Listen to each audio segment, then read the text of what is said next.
రాష్ట్ర వ్యాప్తంగా ఎన్టీఆర్ భరోసా పింఛన్ల పంపిణీతో పేదల ఇళ్లలో కొత్త సంవత్సర సందడి ముందే నెలకొంది.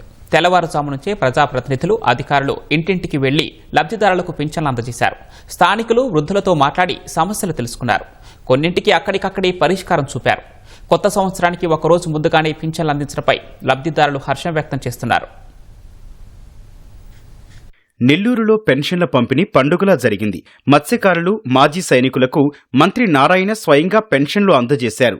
నెల్లూరు జిల్లా ఏఎస్పేటలో పర్యటించిన మంత్రి ఆనం రామనారాయణ రెడ్డి, ఎంపీ వేమిరెడ్డి ప్రభాకర్ రెడ్డి లబ్ధిదారులకు పెన్షన్లు పంపిణీ చేశారు. కొత్త ఏడాదిలో ప్రజల ముఖాల్లో ఆనందం కోసం ముందుగానే పెన్షన్ల పంపిణీ చేస్తున్నామని ప్రకాశం జిల్లా నూజిళ్లపల్లిలో మంత్రి గొట్టిపాటి తెలిపారు. నంద్యాలలో మంత్రి ఫరూక్ లబ్ధిదారుల ఇళ్ల వద్దకు వెళ్లి అక్కడ దుస్తులు ఇస్త్రీ చేసి వారి బాగోగులు అడిగి తెలుసుకున్నారు. రాష్ట్రంలో ఆర్థిక పరిస్థితి బాగా లేకపోయినా పింఛన్ల మొత్తాన్ని పెంచి ఇస్తున్నామని తూర్పుగోదావరి జిల్లా నిడతవోలు నియోజకవర్గంలో మంత్రి కందుల దుర్గేష్ వెల్లడించారు. శ్రీకాకుళం జిల్లా కోటబొమ్మాళిలో వైసీపీ హయాంలో పింఛన్లు కోల్పోయిన 9 మందికి కోర్టు ఆదేశాలతో 18 లక్షల రూపాయలను మంత్రి అచ్చెన్నాయుడు అందజేశారు. విజయనగరం జిల్లా బోనంగిలో మంత్రి కొండపల్లి శ్రీనివాస్ పీఎంఏజీపీ స్కీమ్ కింద 22 మందికి 1,07 లక్షల రూపాయల ఆస్తులను పంపిణీ చేశారు. మన్యం జిల్లా సాలూరులో మంత్రి సంధ్యారాణి ఓ వృద్ధురాలు నిర్వహిస్తున్న దుకాణం వద్దకు వెళ్లి పూరీలు కాల్చారు. గత ప్రభుత్వం చేసిన అనేక అవకతవకల వల్ల ఖజానా ఖాళీ అయి అప్పుల పాలైన ఈ రోజు గవర్నర్ ముఖ్యమంత్రి గారు ఏదైతే ఎలక్షన్స్ కు ముందు మేనిఫెస్టోలో పెట్టారో ఒక్కటి కూడా తూచా తప్పకుండా చేసుకుంటూ వస్తున్నారు. తల్లికి వందనం కింద 10,000 కోట్ల రూపాయలు ఒకే రోజు 68 లక్షల మంది పిల్లలకి వేశారు. అది మాట చెప్పాం, మాట తప్పకూడదని.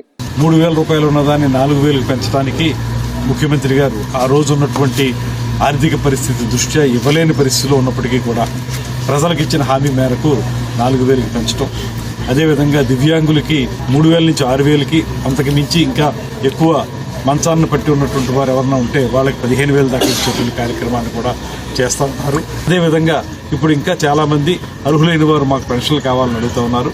అవన్నీ కూడా పరిగణలో తీసుకుని త్వరలోనే దాని మీద కూడా ఒక నిర్ణయం తీసుకోవడానికి ముఖ్యమంత్రి గారు సుముఖంగా ఉన్నారు.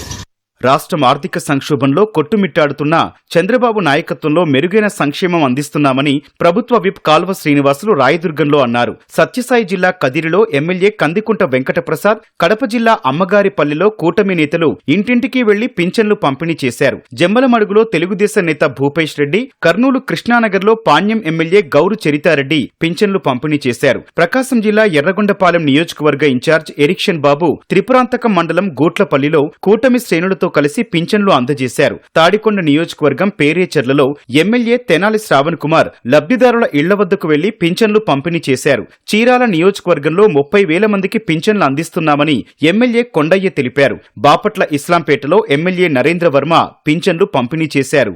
ఎన్టీఆర్ జిల్లా మునగచెర్లలో ఎంపీ కేశినేని చిన్ని, ఎమ్మెల్యే తంగిరాల సౌమ్య లబ్ధిదారుల ఇళ్లకు వెళ్లి పింఛన్లు అందజేసి పల్లె పండుగ 2.0లో రోడ్ల నిర్మాణానికి శంకుస్థాపన చేశారు. జగ్గయ్యపేటలో ఎమ్మెల్యే శ్రీరామ్ తాతయ్య పింఛన్లు పంపిణీ చేశారు. ఎన్టీఆర్ జిల్లా కలెక్టర్ లక్ష్మీషా విజయవాడలోని వివిధ ప్రాంతాల్లో పర్యటించి పింఛన్ల పంపిణీని ప్రత్యక్షంగా పరిశీలించారు. నూతన సంవత్సరం సందర్భంగా పేదల ఇళ్లలో సంతోషం నింపేందుకు ఒకరోజు ముందుగానే పింఛన్లు ఇవ్వాలని ప్రభుత్వ ఆలోచనను ప్రభుత్వ యంత్రాంగం చక్కగా అమలు చేసిందని సీఎం చంద్రబాబు అన్నారు. పింఛన్ల పంపిణీ కార్యక్రమాన్ని విజయవంతం చేసిన ప్రభుత్వ అధికారులు, గ్రామ సచివాలయ సిబ్బందికి, గ్రామస్థాయి ఉద్యోగులకు అభినందనలు తెలియజేశారు. నేడు పింఛన్లు అందుకున్న లబ్ధిదారులందరికీ 2026 నూతన సంవత్సర శుభాకాంక్షలు చెప్పారు. కూటమి ప్రభుత్వం ఏర్పడిన తర్వాత ఇప్పటికే దేశంలో ఎక్కడా లేని విధంగా పింఛన్ల కోసం 50,000 కోట్ల రూపాయలకు పైగా ఖర్చు పెట్టినట్లు వెల్లడించారు. డిసెంబర్ నెలకు గాను 63,12,000 మందికి 2,743 కోట్లు విడుదల చేశామన్నారు. ఎన్టీఆర్ భరోసా పింఛన్ల ద్వారా ఆర్థిక భరోసా ఇవ్వాలనేదే ప్రభుత్వ సంకల్పమని సీఎం చంద్రబాబు స్పష్టం చేశారు.